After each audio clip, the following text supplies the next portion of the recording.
Good evening and welcome. My name is Paul Amos, and I'm the founder of The Redeemed.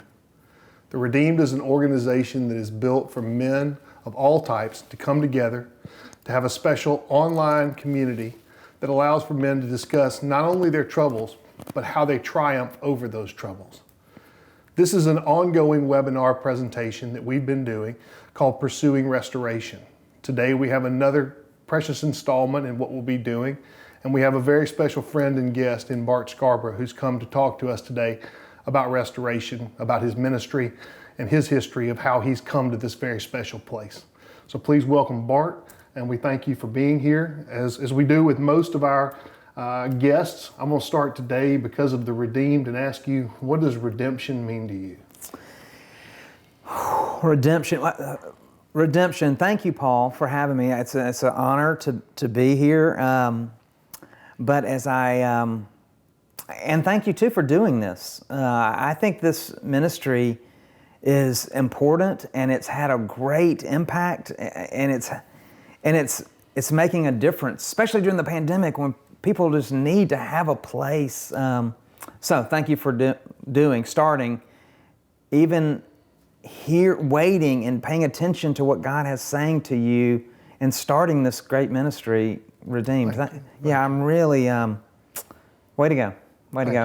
But the word redeemed, I think what comes to my mind when you say that is, I think about that old hymn, I once was lost, but now I'm found. And I know Jesus said, "This is why I've come," which is probably something we ought to pay attention to.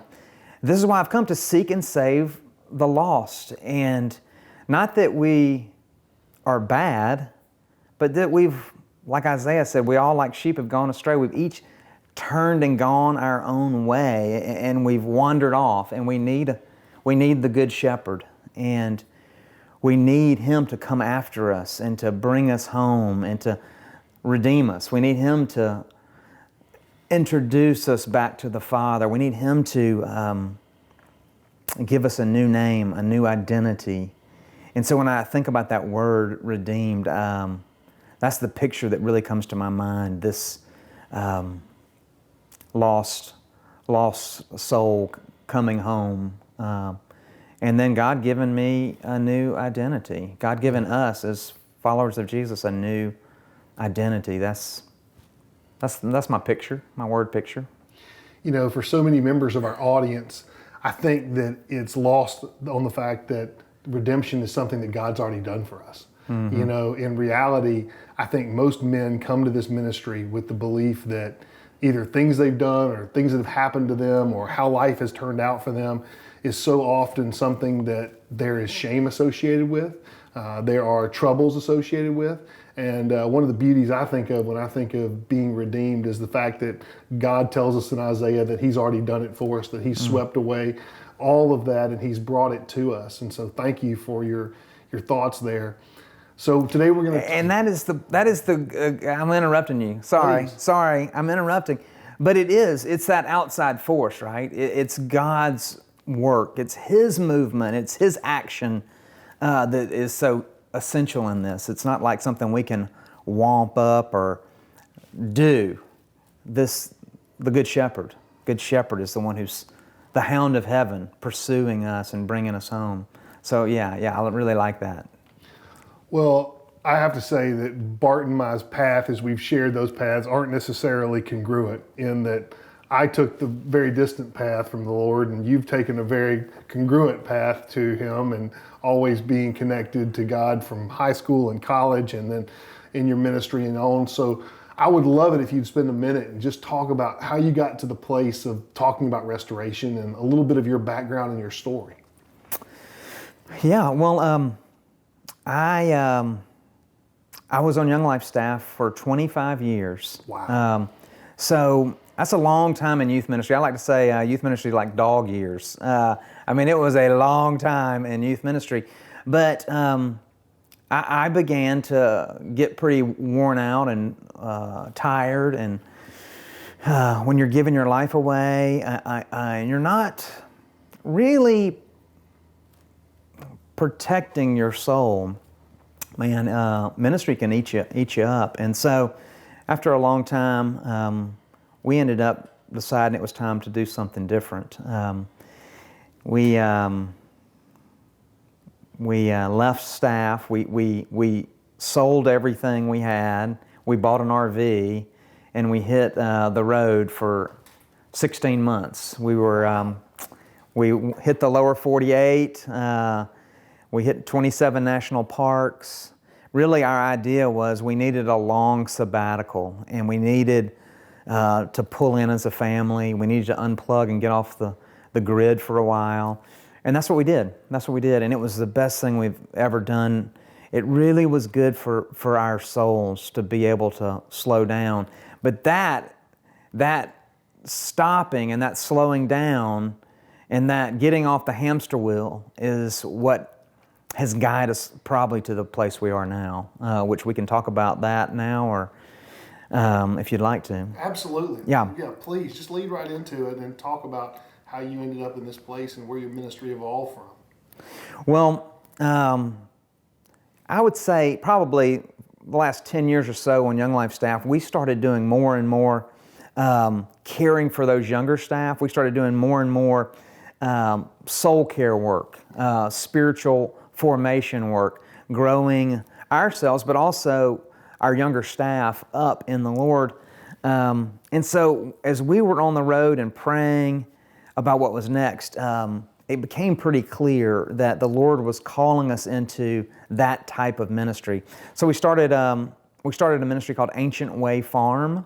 It's not really farming, it's more ministry, but I like the sound of the name. It comes from that verse in Jeremiah 6:16.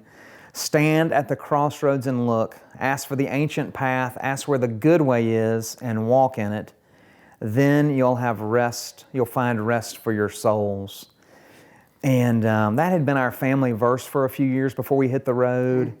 And as we were praying, it seemed like that verse and the idea behind that verse of like finding rest for your souls sounded like something we wanted to be involved in. And again, it was like the Lord just kept pointing us in this direction. Clearly, He was calling us to this next season to provide a place where others could find rest for their souls. But they would have to stop to stand and look at the crossroads. You have to stop, you have to pay attention, you have to take some inventory, and then you have to ask for the good way, the ancient path, which we were saying was the way of Jesus. And then it says, walk in it, which is not easy to do in this day and age in our fast-paced world. But if we could do those things, then we could find rest for our souls. And so we've opened a little retreat center for folks to come, get off the grid for a bit, and find rest for their souls. Okay. Rest for their souls and 16 months in an RV. How do those two fit together? Well, I don't know if they fit together too much. No, when we were on the road, what was the best thing for us was we were really able to slow down. We were really able to pull in. We were really able to spend time, quality time, and quantity time together as a family. That's what we did, and that was something we needed to do for us. That's not what most people in America are going to do, and I don't recommend it for most people, but it was where we were, and it was what we needed to do. And it really was rich and restful. Now what we're doing is something really different. It's saying, hey, we want to have a place for you to come and get away, a place for you to unplug, a place for you to maybe live at a pace where you can really be still and know that He is God. Psalm 46:10, that's what it says. Be still and know that He is God. Well, there aren't many places in America to do that. There aren't many places in America that would even affirm that idea, but it's biblical and it's the way of Jesus. And so we decided to set up we're renting a property, 40 acres. There's a house and there's a cabin behind it. And when you walk into that little cabin, no one's saying, could I get the Wi-Fi password? Because you walk in the cabin and you think, all right, this is the kind of place where I can be still. This is the kind of place that I could pay attention. One of the things we learned in 25 years with Young Life is it was so important to get kids out of their environment. When they were at home, there were all these distractions, but if we could get them out of their environment, and when we took them away to camp, we always would take their cell phones for a couple of days so they could really be still. They could really pay attention to what God might have for them. And so our place at Ancient Way, it feels like that to me. Like we're getting adults, we're getting lawyers and teachers and bankers and people in full-time vocational ministry. We're getting them out of the office and we're giving them a space to be still and pay attention to what God might have for them. Yeah. Well, I've got 4 kids, 3 boys and a girl, all 18 and under, one about to graduate. And I think about all 4 of them with a cell phone, as sad as that may be. And I think about the fact that the world is saying to them and pressing upon them, faster and faster is better and better. Mm-hmm. How are you able to help fight that trend? And what message do you send to people about that this is countercultural, but the right thing? Well, it is very countercultural, and I think what we've tried to do is remind people that the life of the soul, the work of the soul, is a slow growth. Like conversion could possibly happen quickly, right? But maturing, growing up, that never happens quickly. That is a slow growth, and if we could begin to value that, if we could begin to go, this is something that is important, then I think we would become a little more interested in, okay, maybe I do need to unplug for a bit. Maybe I do need to sit down with the family and everyone put their cell phones in another room and have a meal. Maybe, those things become a little more important. So I guess what we've been trying to do is say, this is good work. This is holy work. This is the work of Jesus. One of the things, I don't know, have you watched The Chosen yet, that series on the life of Jesus? I have not seen that. I really highly recommend it to you. But one of the things I've loved about it is you see the pace of their life. Jesus was very busy because the whole town would come and he would have to heal all these people. But the next day, they're on a 9-10 mile journey, slowly walking through the desert and having these deep conversations. The next day, he's slipping away to the mountainside to be alone with his Father. The next day, and it's several times during this, and I think they do a great job, but no one can find Jesus. And the reason they can't is he comes back and says, I'm sorry, I know things are about to get busy, and so I've gone away to be with my Father. And I think that rhythm that he shows in the Scripture, but also they do great in The Chosen, is what we're trying to encourage others to value, to see, and to follow. So when someone shows up at Ancient Way Farm, do you find that they are, for lack of a better term, burnout? Do you find that they are, struggling with the pace of the world? And how do you, are they already at a place that they don't need to be convinced about the fact that a different way is the better way? Yeah, most of the people that come see us, come retreat with us, are waving the white flag. We're not out there, it's not really necessarily our maybe calling to go convince people, hey, whoa, slow down. Mostly we're trying to, those people that are going, this is wearing me out. I'm in big trouble. I can't keep up. I've lost some intimacy with Jesus. There are these red flags that are coming up. We got an email yesterday that said, I realize I'm out leading Jesus. And I've gotten out of order. And I'd like to come and sit with y'all and be still with the Lord and remember the right order. So a lot of people that are retreating with us really are saying, I need help. I need something different.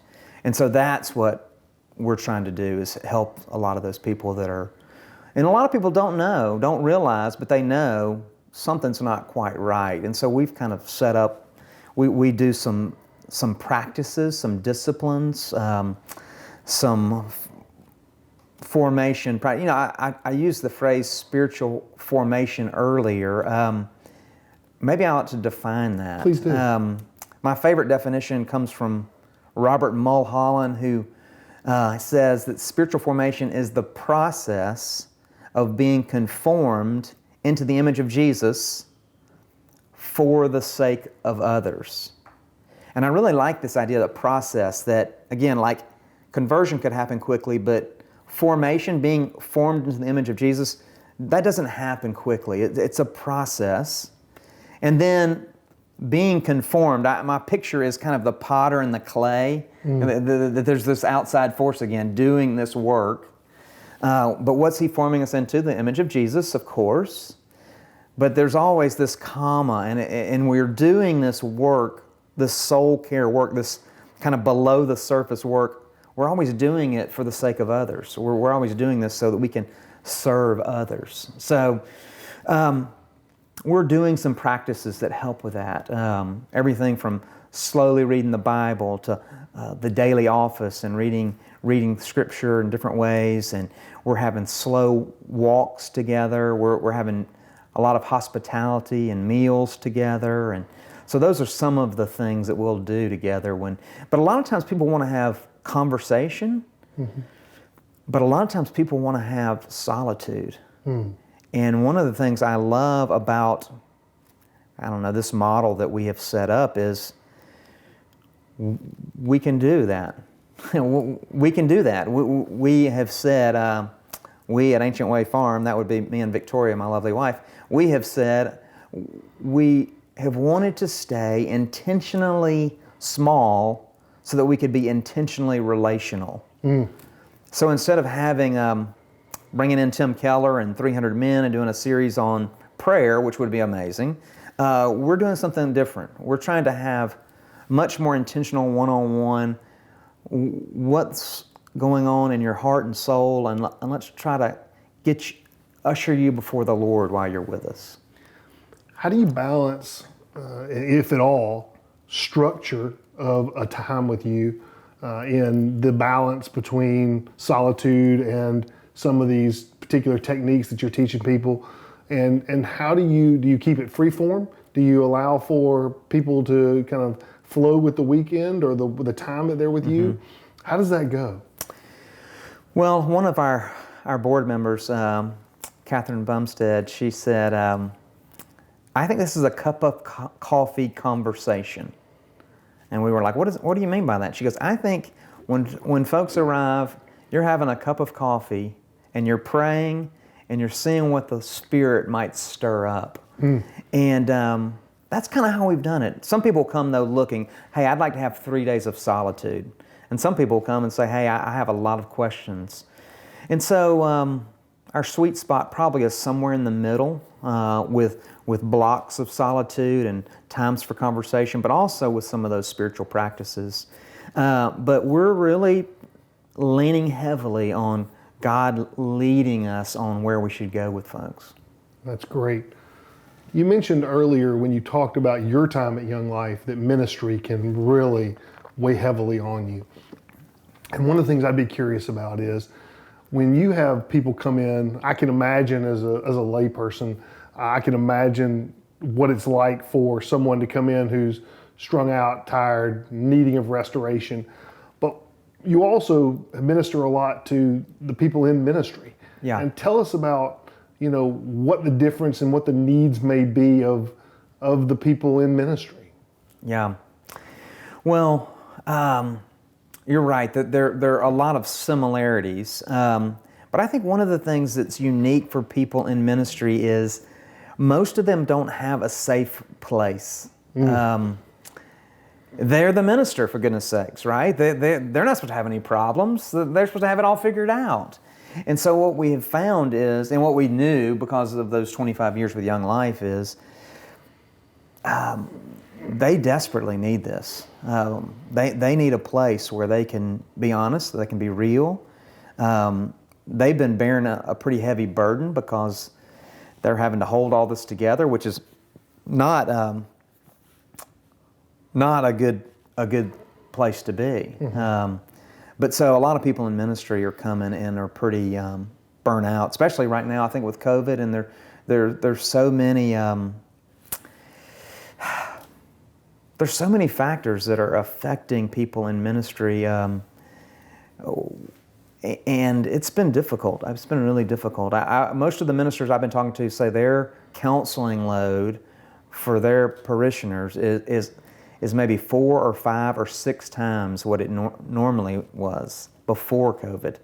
So they're working their 50 hours a week, and then now they're working another 30 or 40 hours on top of that with all the counseling they're having to do. So they're pretty burnt out. They're pretty worn out. They're pretty tired. And so to give them a place where they can restore their soul, give them a place where they can maybe get healthy, so they can go back and do ministry with a congregation or with a Young Life area or an RUF area or whatever it might be, I think has been really important during this COVID time. How do you get someone, when you get somebody on site, I can see this, right? I've got a vision for what you're talking about, and having been out to Ancient Way Farm, I know the beauty of the place that you have and the special nature that it provides. But how do you encourage people, and what kind of tools do you give them to sustain it once they leave? Once they leave. Yeah, and especially for these ministers where you're talking about 50 hours a week ramped up to 5 and 6 times the counseling they're having to do. You know, the pressure that must put on the people leading ministry, and also for so many of us, COVID has been a time that it has increased the pressure of what we're doing. What kind of tools do you give them, or what kind of encouragement do you give them to sustain the restoration outside of the time that they're spending with you? I think 2 things come to mind. One is that caring for their soul is important, which sounds crazy, right? I would think everyone in ministry, that should be ingrained, but a lot of times people will go, no, I'm going to be out there caring for others. Mm-hmm. And that kind of leads them to a bad place. So they end up, if you don't have something, you don't have anything to give away. And so giving them permission to say, this is important, and that I need to make sure this is a priority in my life so that I'll be healthier for my congregation, is one of those ways.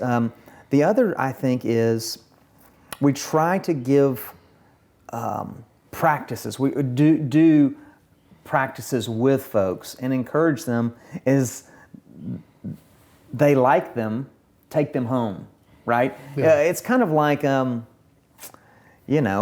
we're having a quiet time and it's better for us maybe to be outside in nature while we do that, then why don't you go outside in nature and spend a little time with the Lord, right? Mm-hmm. So, but if sitting in a corner and reading your Bible doesn't fit, well, don't do that. Let's figure out something else. And so we're trying to give them some practices to try on, and hopefully there might be 1 or maybe 2 that they might say, you know what, this is something I think I'll take home with me. And so we encourage them to do that. Is it some combination of micro and macro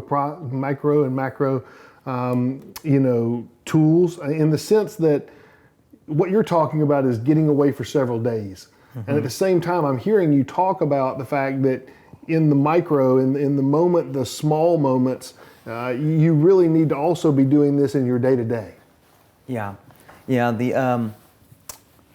I think what I've learned is that old formula of the quiet time, the evangelical quiet time, which has been so important, so ingrained of what we do. You spend some time with the Lord.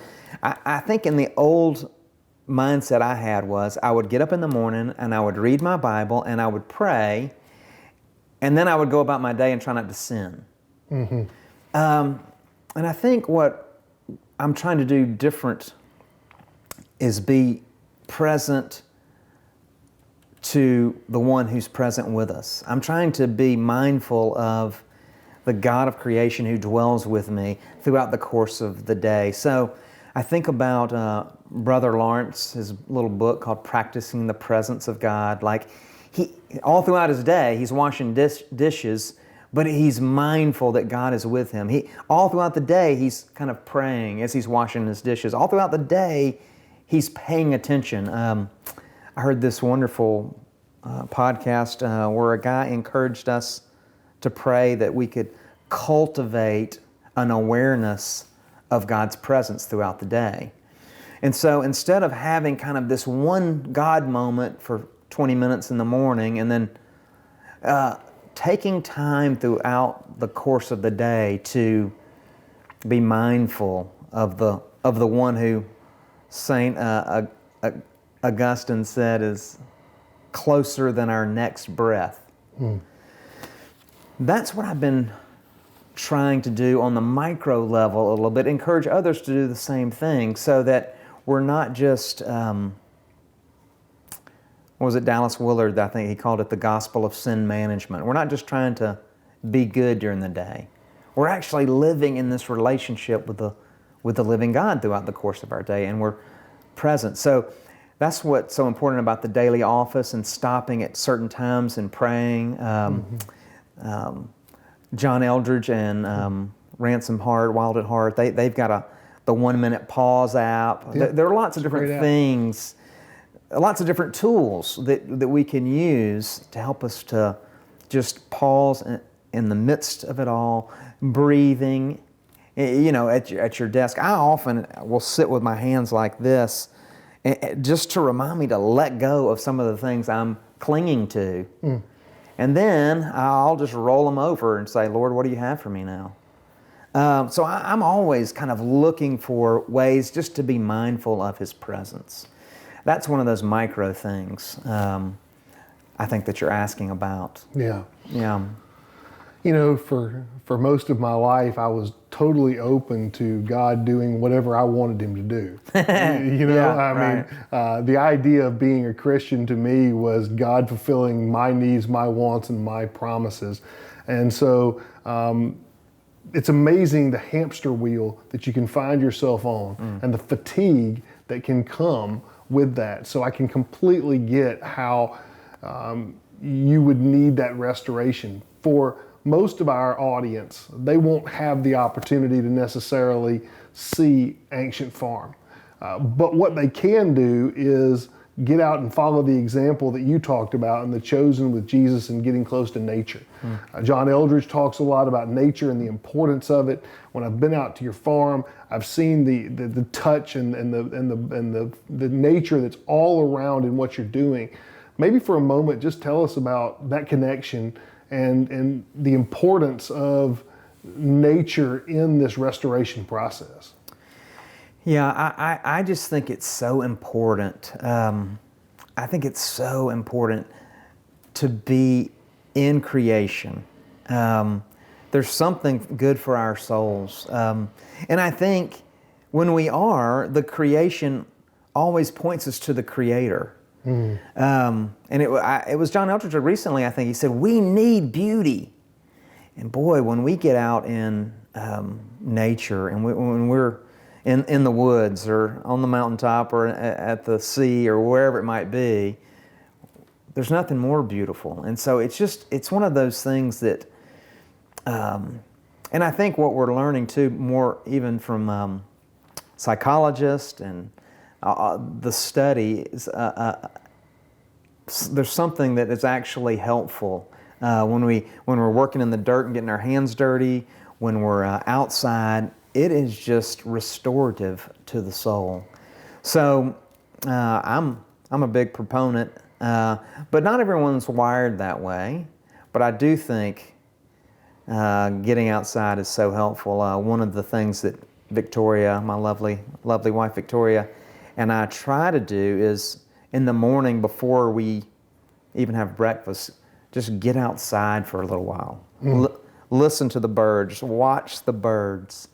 That passage where Jesus says, pay attention, to the sparrow. John Stott says that's translated incorrectly. It should be pay very close attention to the birds. He was a big bird watcher. So I think it's important to be outside and see the beauty of God's creation. And so that's one of the things we do a lot. We have some nature walks at Ancient Way Farm. We have this cabin overlooks this beautiful hardwood bottom.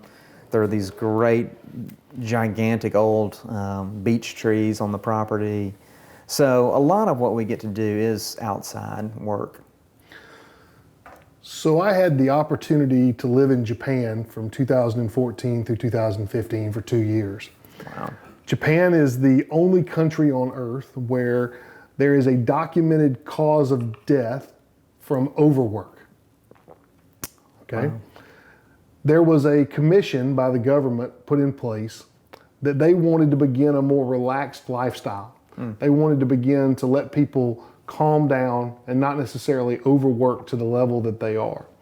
And the gentleman who was put in charge of this died from overworking at it. So my question to you is, while you're out trying to help so many people restore themselves, how do you stay restored? And you hinted a little bit at some of the daily practices, but what are the things you do to ensure that you and Victoria and your kids are not overcome with this ministry and what it could mean to your family to overwork at it? Yeah.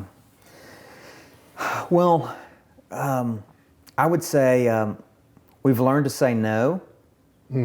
I run the calendar, and so there is a lot of need. And a friend of mine said he thinks the Lord has called us to do Ancient Way Farm for this season, this time, because all that is going on with our country, all the hurt, heartache, the need is so great. He thinks He's called us to do Ancient Way Farm for a time such as this.